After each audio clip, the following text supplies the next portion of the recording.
Hi, welcome back to our channel.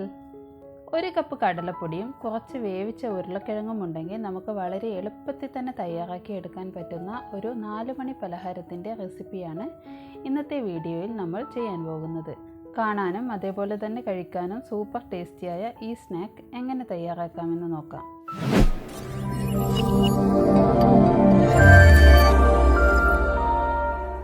ആദ്യം തന്നെ നമുക്ക് 1 കപ്പ് കടലപ്പൊടി ഒരു ബൗളിലേക്ക് ചേർത്ത് കൊടുക്കാം.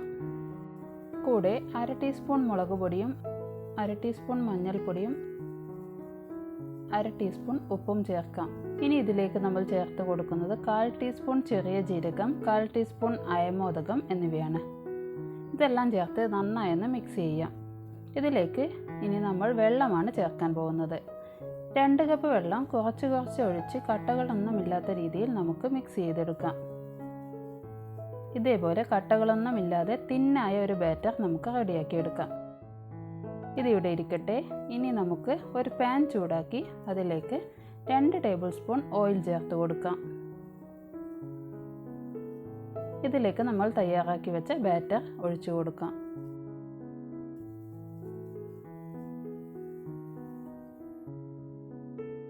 മീഡിയം ഫ്ലെയിമിൽ വെച്ച് കൈവിടാതെ ഇതിങ്ങനെ ഇളക്കി കൊടുക്കണം, അല്ലെങ്കിൽ പെട്ടെന്ന് തന്നെ ഇത് അടിയിൽ പിടിച്ചു പോകും. ഇതിൽ വെള്ളത്തിൻ്റെ അംശം എല്ലാം പോയി ഇതേപോലെ ഷേപ്പായി മാറുന്ന സമയത്ത് നമുക്ക് തീ ഓഫ് ചെയ്യാം. ഇത് നമുക്കിനി തണുക്കാനായി മാറ്റിവെക്കാം. ഇനി ഒരു ബൗളിലേക്ക് 2 മീഡിയം സൈസിലുള്ള വേവിച്ചെടുത്ത ഉരുളക്കിഴങ്ങ് ഒന്ന് ഉടച്ചു ചേർക്കാം. ഇതിലേക്ക് 1 ടീസ്പൂൺ വെളുത്തുള്ളി അരിഞ്ഞത്, ഒരു പച്ചമുളക് ചെറുതായി അരിഞ്ഞത്, ചെറിയൊരു സവാള പൊടിയായി അരിഞ്ഞത്, അല്പം മല്ലിയില, കൂടെ അല്പം കറിവേപ്പിലയും ചേർക്കാം. ഇത് നമുക്ക് ചെറുതായൊന്ന് മിക്സ് ചെയ്ത് കൊടുക്കാം. ഇതിലേക്ക് നമ്മൾ നേരത്തെ തയ്യാറാക്കി വെച്ച കടലപ്പൊടിയുടെ മിക്സ് ചേർക്കാം. നമുക്കിത് കൈവച്ച് നന്നായി ഇനി കുഴച്ചെടുക്കാം.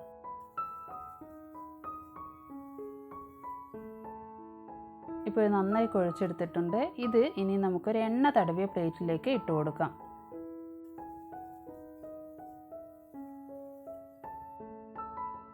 ഇതിങ്ങനെ കൈവച്ച് നമുക്ക് ഷേപ്പ് ചെയ്തെടുക്കാം. ഷേപ്പ് ചെയ്യുമ്പോൾ അധികം തിന്നായി ഷേപ്പ് ചെയ്യേണ്ടതില്ല, അല്പം തിക്നെസ്സോട് കൂടെ തന്നെയാണ് ഇത് ഷേപ്പ് ചെയ്തെടുക്കേണ്ടത്. ഒരു സ്പൂൺ വെച്ച് ഇതേപോലെ നമുക്ക് മുകൾ ഭാഗവും ഷേപ്പ് ചെയ്യാം. ഇതൊരു 10 മിനിറ്റ് ഇതേപോലെ റെസ്റ്റ് ചെയ്യാൻ വെക്കാം. അതിനുശേഷം ഇത് നമുക്ക് കട്ട് ചെയ്തെടുക്കാം. നമുക്കിഷ്ടമുള്ള ഏത് ഷേപ്പിൽ വേണമെങ്കിലും ഇത് കട്ട് ചെയ്തെടുക്കാം. ഞാനിതിപ്പോൾ ഇവിടെ സ്ക്വയർ ആയിട്ടാണ് മുറിച്ചെടുക്കുന്നത്.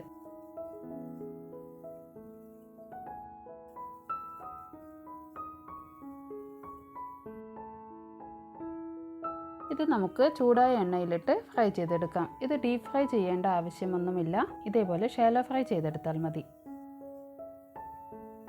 പിന്നെ ഫ്രൈ ചെയ്തെടുക്കുമ്പോൾ ഇത് ഇട്ട ഉടൻ തന്നെ മറിച്ചിടാനൊന്നും പാടില്ല. അടിവശം 2 മിനിറ്റ് കുക്കായ ശേഷം മാത്രം മറിച്ചിട്ട് കൊടുക്കാം. ഇത് ഈ ഒരു കളറാകുമ്പോൾ നമുക്ക് എണ്ണയിൽ നിന്നും കോരി മാറ്റാം. അപ്പോൾ വളരെ വ്യത്യസ്തമായ രീതിയിൽ കടലപ്പൊടി വെച്ച് നമ്മൾ തയ്യാറാക്കിയ ഈ റെസിപ്പി എല്ലാവർക്കും ഇഷ്ടമായി എന്ന് വിചാരിക്കുന്നു. അപ്പോൾ ഇതേപോലൊരു സിമ്പിൾ റെസിപ്പിയുമായി വീണ്ടും കാണും വരെ bye. Stay safe, stay positive. Thank U.